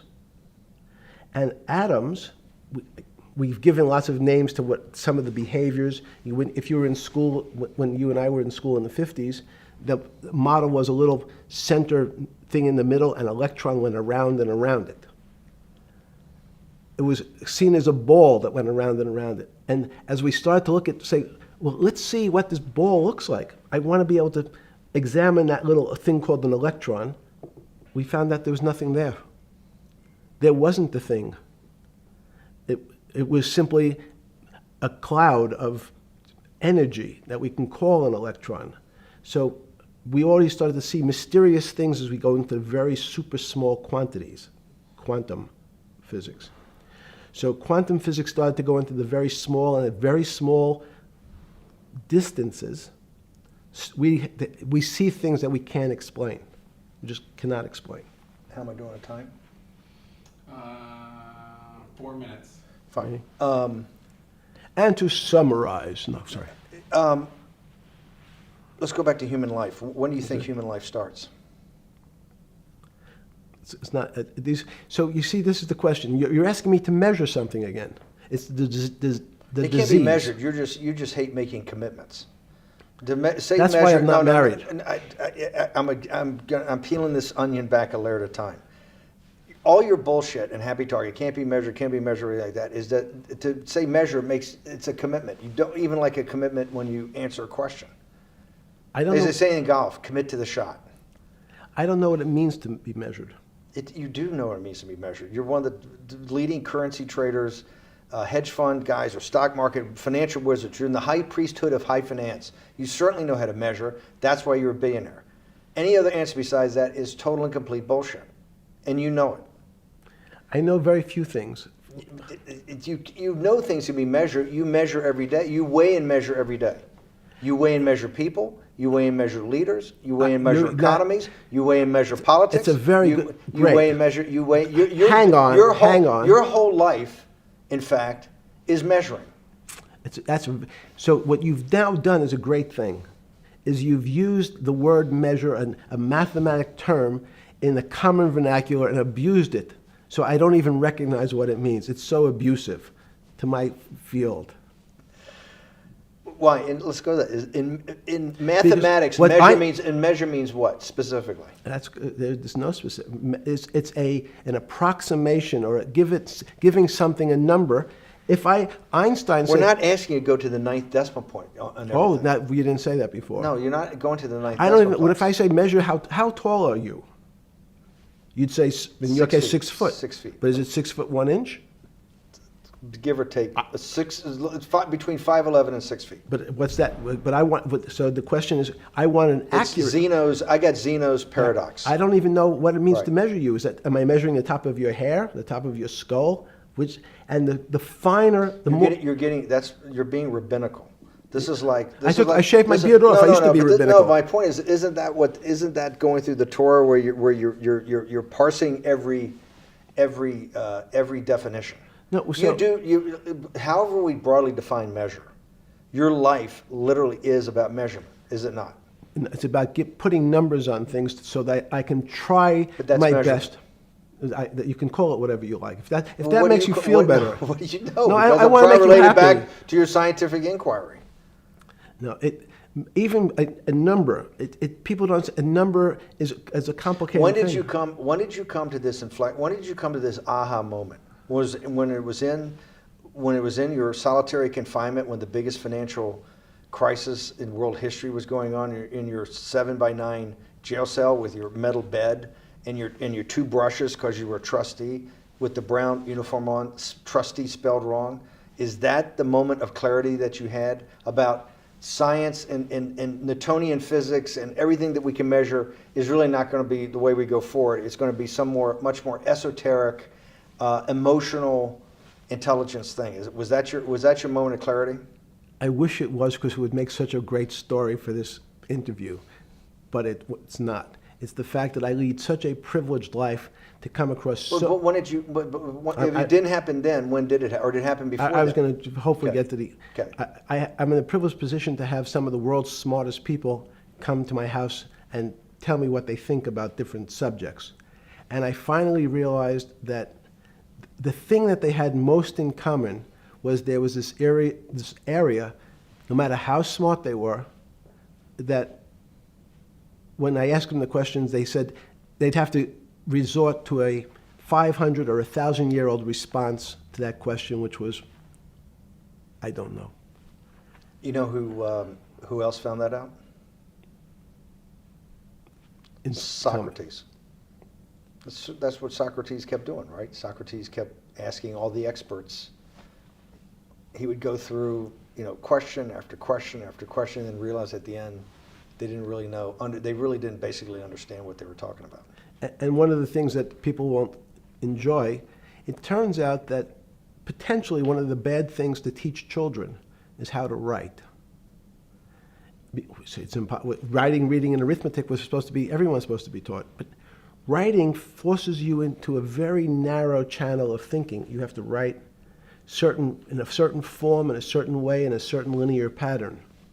So your thinking becomes somewhat narrow. The reason I brought up writing is one of the recent discoveries of mine with respect to Socrates, Plato, and Aristotle is they never wrote anything. They spoke, and people around who could write wrote. Socrates could think. So that was. Jesus of Nazareth was the same way, right? Never wrote anything. I thought he was a carpenter.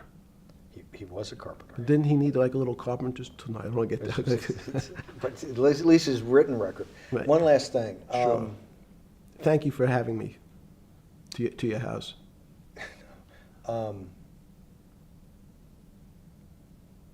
Vegetable juice. Let's go back. Look what vegetable juice does. When did that? The beginning of that. Was there any one aha moment in all these great thinkers? Did it happen before 2008? Was it after? That came up over, I know, many years. But when did you actually realize, hey, something new's got to be developed? Yeah, that's great. Is that because again, I'm privileged enough to have people around me who've given lots of philanthropic gifts to institutions of higher learning, and when I said the impact, how do you judge the impact of your giving? And we sat down and said, no really new ideas have come out. And I realized that, of course, it hasn't come out because we've been looking at using science and mathematics, and it's the wrong tool. It's obvious. Institutions that are set up and try to put forward knowledge and understanding and truth, should they take your money? Derek Bach at Harvard said, taking money for good causes is a good thing. So if Hitler took all the gold out of the teeth of the Jews and said, I want to give this to Heidelberg University to fund the Leibniz chairs so that I can study high energy physics, Derek Bach would say that was fine?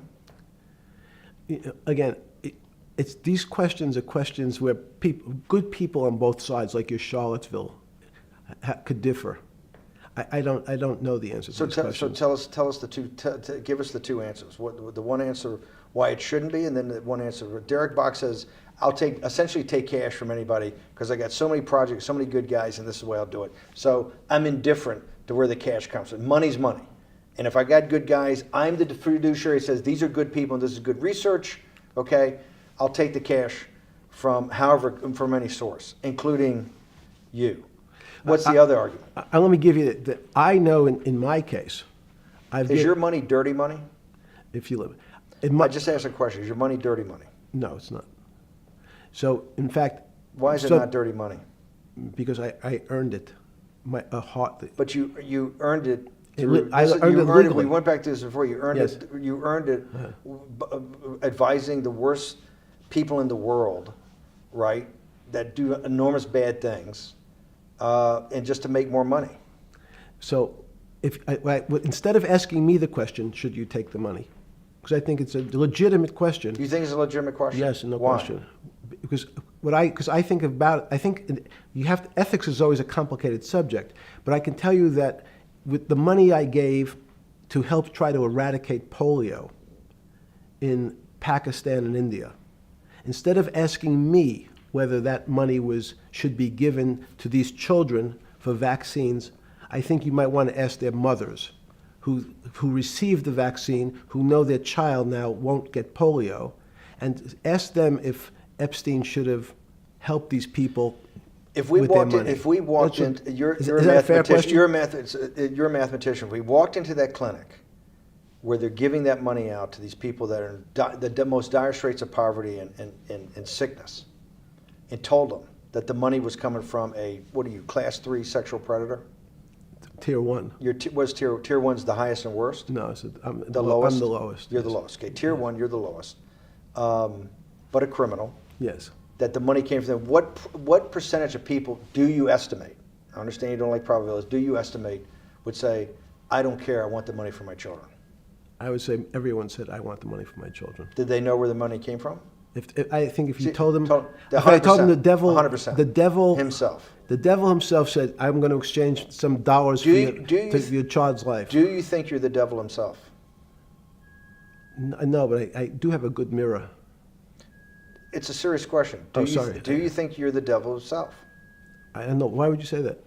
Because you have all the attributes. You're incredibly smart. You remember the devil is Was somebody the devil knows smart? The devil's brilliant. You read Milton's Paradise Lost. No, the devil scares me. Satan is at the number 1 or 2 archangel, and the reason he goes to hell and leads the rebellion is because he can't be the top guy. And his thing is, I'd rather reign in hell than serve in heaven. I saw that in a movie once called American Dharma. I don't remember who said it. Okay, we have to go. Okay, good. Okay, that was good.